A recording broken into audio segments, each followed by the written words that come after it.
Bonjour chers amoureux de la liberté, vous qui avez compris que la liberté, elle passe d'abord par la liberté à l'intérieur même de l'organisme, que ce soit dans les articulations, dans les neurones, etc.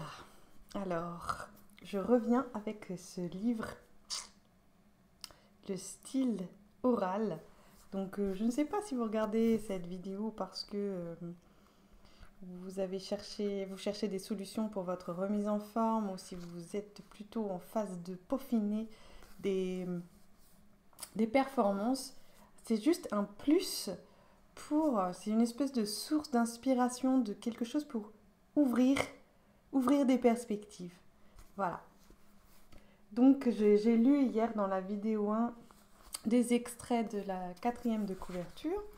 Et donc là, dans cette vidéo 2, nous allons prendre... je vais sauter le tout début. J'en reviendrai dessus. Là, il y a une introduction en plusieurs parties. Et je vais vous lire donc au début dans l'introduction de Marcel Jousse. Il parle de la manière dont il a élaboré, d'où viennent ses recherches sur donc la parole et le langage corporel associé à la parole. Donc il a beaucoup étudié les traditions orales. Et là, il parle de son enfance, de sa toute petite enfance, quand il était nouveau-né. Et je trouve ce passage très chouette. Voilà. La prime enfance. La phase de l'enfance, je dirais volontiers qu'elle commence avant même la naissance de l'enfant. Je fais une petite parenthèse, je rappelle que ce livre est de 1925, donc il y a des évidences aujourd'hui qui ne l'étaient pas forcément à ce moment-là. Vous savez ce mot de Napoléon, un homme se forme 20 ans avant sa naissance dans sa mère. Les cantilènes maternelles. Je vous ai dit bien des fois que ce que j'apportais, c'est à ma mère que je le devais.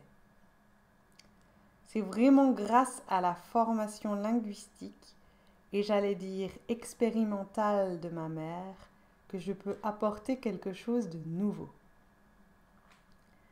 À peine étais-je née que, sur mon berceau, ont été chantées des cantilènes. Ma mère avait une mémoire extraordinaire. C'est sa grand-mère, totalement illettrée, qui l'avait élevée, car ma mère était orpheline, et qui lui avait enseigné, donc sa grand-mère lui avait enseigné oralement tout ce qu'elle savait des vieilles cantilènes de la Sarthe. Le département de la Sarthe, donc. Ma mère, qui n'a été à l'école que 3 hivers, n'a évidemment jamais rien vu d'écrit de ces cantilènes.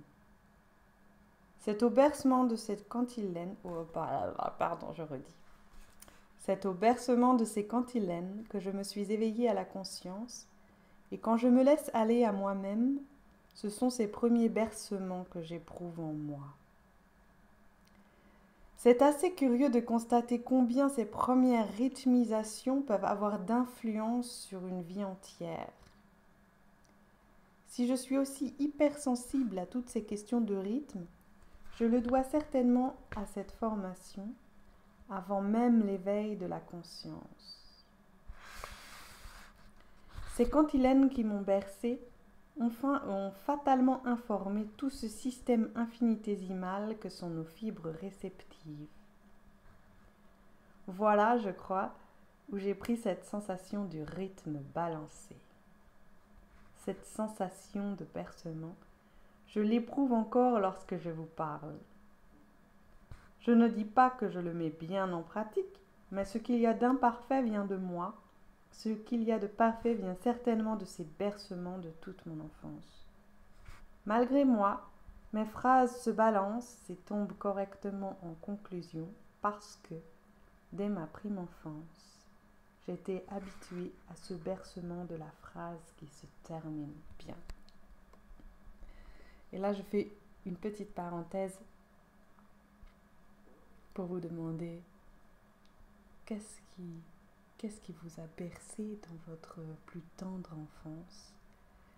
Et en ce qui me concerne, je crois que c'est tout simplement la nature et les arbres parce que je vivais dans un endroit où je voyais plus la nature, ou au moins autant la nature que les gens, mais je peux même dire plus la nature que les gens.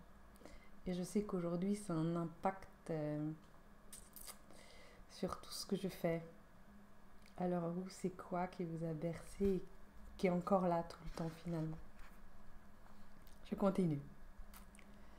Une phrase qui ne se balance pas, non seulement gêne la respiration, comme disait Flaubert, mais elle gêne l'organisme tout entier. La grande force de conviction d'un homme, c'est quand il est capable de prendre son auditoire et de le bercer comme une mère berce son enfant. Nous sommes essentiellement des êtres balancés et ondulés.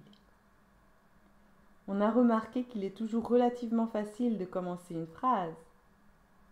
Il est plus difficile de la terminer si, dans la prime enfance, on n'a pas été habitué à balancer sa phrase. C'est pour cela que je crois à l'influence du rythme balancé pour la formation de l'expression de l'enfant. Voilà, c'est fini pour aujourd'hui et je ne sais pas pourquoi, j'ai une petite pensée là pour Kenny Arcana qui est une rappeuse dont j'aime beaucoup les textes. Alors la musique est peut-être un petit peu trop dure pour certains d'entre vous, mais je peux vous inviter à aller jeter un œil sur ce que fait Kenny Arcana. C'est une enfant qui était en foyer, donc je ne sais pas ce qu'elle a vécu au moment où elle était bébé, mais je ne sais pas si vraiment on lui a chanté doucement au creux de l'oreille. Et pourtant, en termes de balancement, elle est douée. Voilà. Donc, eh bien, à demain pour la suite. J'essaie de vous trouver les meilleurs passages.